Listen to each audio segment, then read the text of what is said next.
Download करें जनमत Haryana app. Ellenabad विधानसभा उपचुनाव का बिगुल बज चुका है। अगले महीने की 30 तारीख को चुनाव हो जाएगा। चुनाव को लेकर सभी दल अपनी गोटियां फिट करने में जुट गए हैं, चाहे वो सत्तारूढ़ बीजेपी जेजेपी गठबंधन हो, इनेलो हो या फिर कांग्रेस। सभी दलों में चुनाव को लेकर हलचल शुरू हो गई है। टिकट के दावेदार भी खुलकर सामने आने लग गए हैं और अपनी अपनी जीत का दावा भी कर रहे हैं। एलनाबाद का उपचुनाव सत्तारूढ़ बीजेपी जेजेपी गठबंधन के लिए तो बड़ी अग्नि परीक्षा है ही, इनेलो के लिए भी काफी अहम है। फिलहाल कोई सदस्य नहीं है। ये उपचुनाव इनेलो का भविष्य तय करने वाला है। इन सब के बीच इस चुनाव में चौटाला परिवार की आपसी कड़वाहट भी खुलकर सामने आ रही है और एक दूसरे पर तंज भी कसना शुरू कर दिया है। इनेलो की तरफ से अभय चौटाला उम्मीदवार हो सकते हैं। उन पर उन्हीं के बड़े भाई ने चुटकी ली है और कहा है कि जीत के लिए अभय नाक रगड़ते दिखाई देंगे।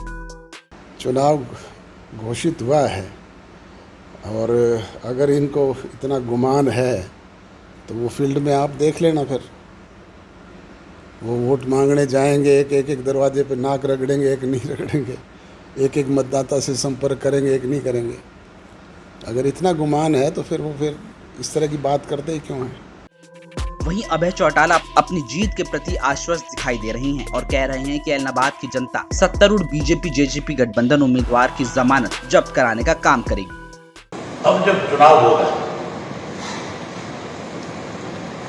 तो सरकार की तरफ से कोई उम्मीदवार बनकर के आएगा, उसकी जमानत नहीं बचेगी। उसकी हर हालत में जमानत जब्त होगी और इनको जब वोट मांगने जाएंगे तो विरोध को फेस करना पड़ेगा, विरोध का सामना करना पड़ेगा।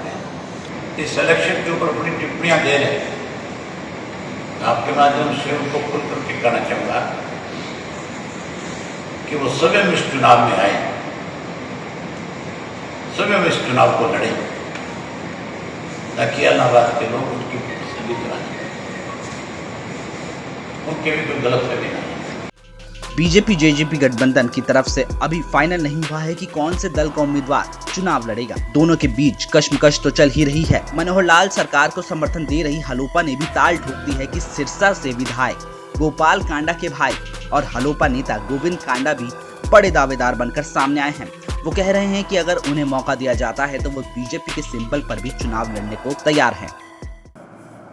अगर ये डिसाइड होगा कि बीजेपी चुनाव लड़ेगी और बीजेपी चाहेगी कि अगर मुझे अपना प्रत्याशी बनाना चाहेगी तो बिल्कुल हम उनकी छत्र छाया में चुनाव लड़ेंगे और चुनाव जीत के आएंगे।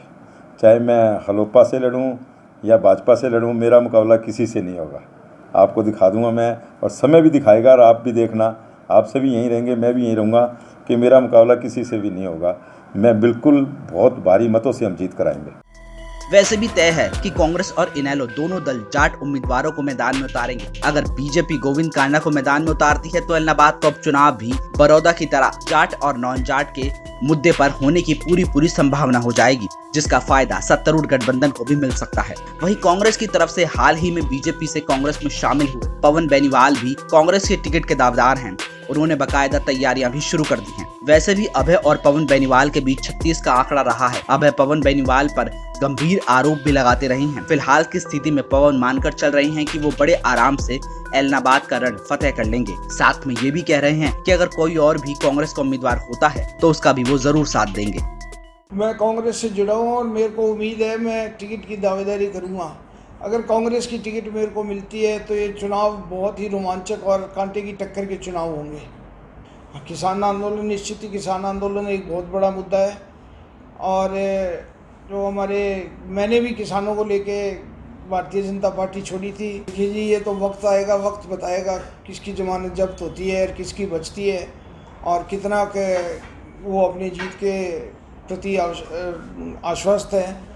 क्योंकि लिए पिछले चुनाव में भी वो कह रहे थे भी मैं चुनाव भर के पर्चा भर के कभी नहीं आऊँगा, और दोनों के दोनों चुनाव 2014 के होते जो 2019 के हो, उनको सारा हरियाणा छोड़ के और एलनाबाद में रहना पड़ा। और सेम की सेम स्थिति इस बार अगर टिकट मिलती है तो सेम की सेम स्थिति इस बार भी एलनाबाद में होने वाली है। देखिए जी, अगर मेरे को टिकट नहीं मिलती है, कांग्रेस के किसी भी सिपाही को टिकट मिलती है, मैं कांग्रेस का खुल के मदद करूँगा, कोई भी कैंडिडेट हो चाहिए।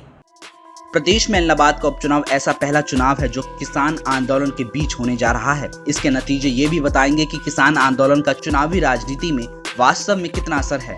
ये भी पता चल जाएगा कि अभय को इस्तीफे का दाव से कितना फायदा मिलता है। साथ ही उपचुनाव का रिजल्ट ये भी बताएगा कि क्या वास्तव में प्रदेश के ग्रामीण मतदाताओं में मनोहर लाल को लेकर नाराजगी है या फिर विपक्षी दलों का प्रोपेगेंडा भर है। अब देखना दिलचस्प होगा कि किस दल का कौन सा उम्मीदवार होता है और दावेदारी ठोक रहे गोविंद कांडा और पवन बेनीवाल को अपने अपने दलों की तरफ से मौका मिलता है या नहीं। ब्यूरो रिपोर्ट, जनमत हरियाणा। राजनीति के आगे, राजनीति के पीछे, हर हलचल को जानने के लिए हमारे YouTube चैनल जनमत हरियाणा को लाइक करें, सब्सक्राइब करें और अपडेट रहने के लिए बेल आइकन दबाना ना भूलें। देखते रहें जनमत हरियाणा, सच के अलावा कुछ भी नहीं।